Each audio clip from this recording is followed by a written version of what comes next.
lorsqu'il a sauvé mon père, donc il m'a sauvé moi aussi, donc il a sauvé aussi mes enfants, il a sauvé aussi mes petits-enfants. Donc effectivement, sauver une personne, c'est sauver une part de l'humanité. Le livre se lit comme une enquête familiale. Moi, je l'ai conçu dès le départ comme une enquête sur la vie, pas sur la mort. Mais effectivement, le but, c'était d'aller sur ses traces.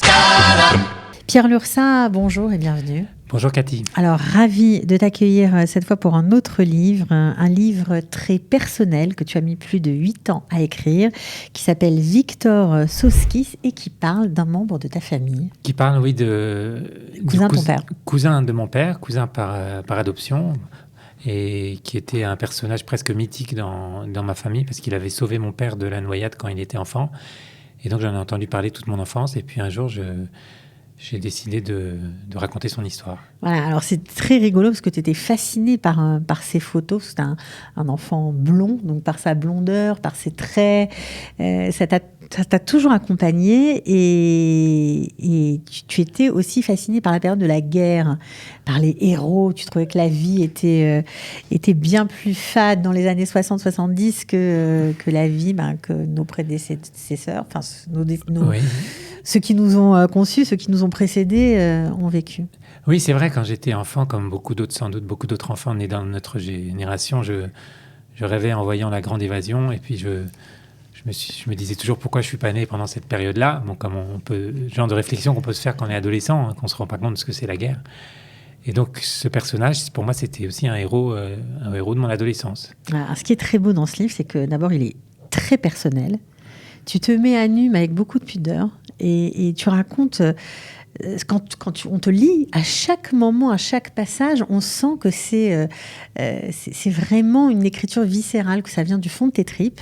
Et on est embarqué avec toi, on a envie de savoir la suite, on a envie de connaître qu'est-ce qui est arrivé à ce Victor, parce que c'est un peu ça, ta quête, tu veux savoir comment il a disparu. Oui, parce que on sait déjà qu'il va mourir à l'âge de 22 ans pendant la guerre. On le sait tout de suite, on le sait dès la première ligne, on comprend. Mais on ne sait pas comment et où et quand et exactement et dans quelles circonstances, puisque même le secret de sa mort a été gardé, y compris par son père adoptif, Jean Lurçat, qui ne voulait pas dire à la mère de Victor comment il était mort exactement. Il voulait lui épargner cette souffrance. Donc il lui a caché toute sa vie. D'ailleurs, elle n'a jamais su.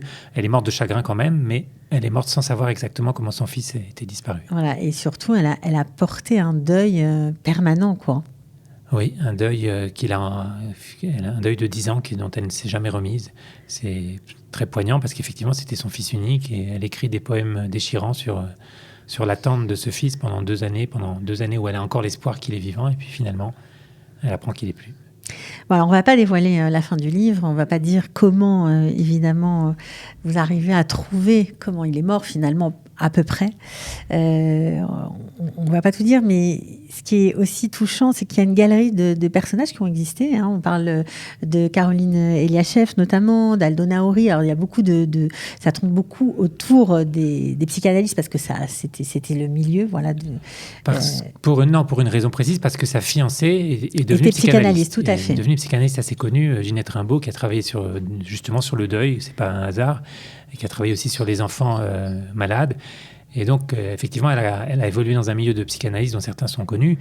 Et ce qui est très étonnant, c'est qu'elle ne leur a jamais parlé de Victor, qui était son fiancé pendant la guerre.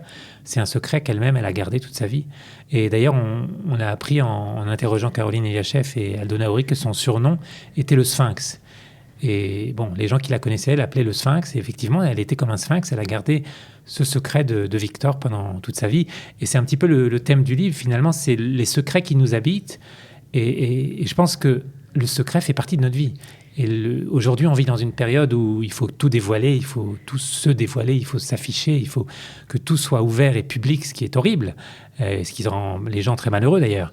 Et moi, je pense que le secret est une dimension essentielle de notre vie et de notre bien-être aussi. Alors bien sûr, et puis surtout, c'est une façon pour vous, enfin on imagine, de renouer avec la famille de votre père parce que vous étiez beaucoup plus proche de la famille de votre mère. Celle de votre père, vous aviez fait un petit peu un X dessus, en gros. Oui, ça c'est mon histoire à moi. Votre histoire personnelle. Ma sœur jumelle Irène, qui a coécrit le livre avec moi, elle n'a pas le même vécu, elle n'a pas la même histoire que moi. Mais c'est vrai qu'on a travaillé tous les deux sur cette enquête. Et j'ai aussi été aidé aussi beaucoup par ma compagne Judith parce que parce que c'est un sujet qui est très attachant, c'est un personnage qui est très attachant. Très attachant. Et effectivement, ça c'est ce que je raconte un petit peu dans le livre. C'est un héros. Oui, c'est un vrai héros et il a un destin héroïque. Et on est dans une époque qui a besoin de héros. Et puis personnellement, c'est vrai, j'avais un petit peu obnubilé le côté Lursa parce que le jour où j'ai décidé que j'étais juif, où j'ai compris que j'étais juif, parce que je ne le savais pas quand j'étais enfant, voilà, c'est devenu un petit peu mon obsession. Et j'ai oublié que j'étais aussi français, j'étais aussi Lursa. Voilà. Et donc, dans ce livre, c'est un petit peu aussi un retour à cette deuxième partie de mon identité familiale. Ouais, c'est pour ça que c'est très touchant. Et enfin, vraiment, moi, j'ai beaucoup, beaucoup aimé ce livre. Toujours extrêmement bien écrit, Pierre, évidemment. Donc, franchement, j'espère que nombreux vont être ceux qui vont l'avoir entre les mains, qui vont avoir envie de le lire. En vous mettant en sous-titre « Qui sauve un homme, sauve l'humanité », finalement, vous revenez à cette histoire qui lie Victor à votre père. Oui, c'est une des clés du livre, c'est le fait que lorsqu'il a sauvé mon père, donc il m'a sauvé moi aussi, donc il a sauvé aussi mes enfants, il a sauvé aussi mes petits-enfants, et donc on comprend que sauver une personne, c'est sauver tout ce que tous ceux que cette personne pourrait engendrer. Donc effectivement, sauver une personne, c'est sauver une part de l'humanité, hein, une branche de l'humanité. Et ce qui est assez extraordinaire, c'est que après tout ce temps passé, parce qu'on parle quand même, il est mort pendant la guerre, donc ça fait plus de 70 ans, vous avez réussi dans cette enquête à remonter et à récupérer des preuves des moments où il était passé. On sait combien c'est compliqué d'avoir ce genre de documents, mais il y a des documents historiques incroyables. Oui, c'est un petit peu l'histoire le livre se lit comme une enquête familiale, effectivement. Et moi, je l'ai conçu dès le départ comme une enquête sur la vie, pas sur la mort. Donc, l'intérêt, c'était de retrouver les gens qu'il avait connus. Il y en avait encore quelques-uns, certains que j'ai pu rencontrer, d'autres qui sont morts entre-temps, avec qui j'ai pu parler ou dont j'ai lu les témoignages. Mais effectivement, le but, c'était d'aller sur ses traces. D'aller sur ses traces, et la première rencontre, c'est une rencontre complètement due au hasard. Ah oui, la rencontre à En-Gedi avec quelqu'un qu'il a bien connu, qui était un ami d'enfance, effectivement. C'est incroyable. Oui, c'est un petit peu ça qui m'a mis le pied à l'étrier, c'est ce personnage d'André Simon. 90 ans. 90 ans, qui vit à En-Gedi, qui voulait se remarier pour la 3e fois. Bon, personnage très romanesque et très sympathique. Et après, j'ai rencontré sa sœur. Bon, il est disparu lui aussi entre-temps, évidemment.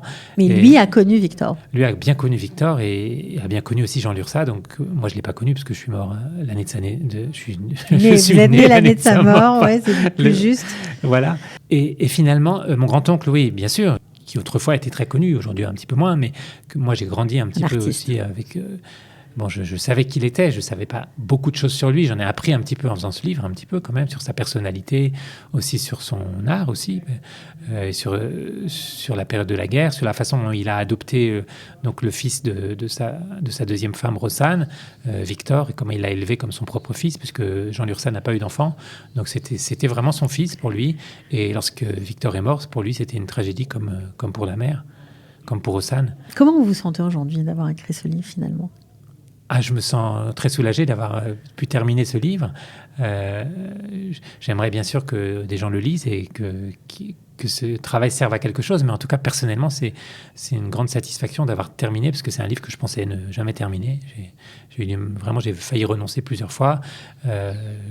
Heureusement, j'ai été aidé par quelques personnes, y compris des témoins, des gens que j'ai rencontrés, un historien anglais qui est spécialiste du SOE, le service secret britannique dont faisait partie Victor. Donc des gens comme ça que j'ai rencontrés sur la route, qui étaient un petit peu comme des anges gardiens, y compris c'est André Simon rencontré à En-Gedi. C'était aussi étonnant d'ailleurs de découvrir qu'il y avait un lien finalement entre les deux branches de ma famille, que adolescent on voit toujours les choses de manière manichéenne, donc on croit toujours qu'il faut choisir, est-ce qu'on est juif ou français, et moi je suis devenu israélien, donc je pensais qu'il fallait toujours effacer une partie de mes racines pour privilégier les autres, alors que c'est pas du tout comme ça dans la vie. On reste toujours tout ce qu'on a été, on est tout à la fois. Mais il faut un peu de bouteille pour le comprendre. Oui, bien sûr, il faut arriver à un certain âge.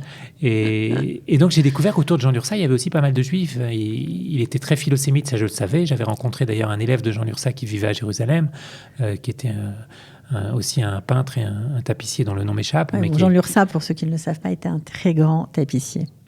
C'était le rénovateur de la tapisserie française et à Aubusson. Il a travaillé à Aubusson et donc pendant la guerre, il était réfugié à Aubusson et c'est à Aubusson que ce fameux André Simon a rencontré Victor au début de la guerre, avant que Victor ne parte aux États-Unis, au lycée français de New York, où il a fait ses études, où il a passé le bac, où il a rencontré sa fiancée.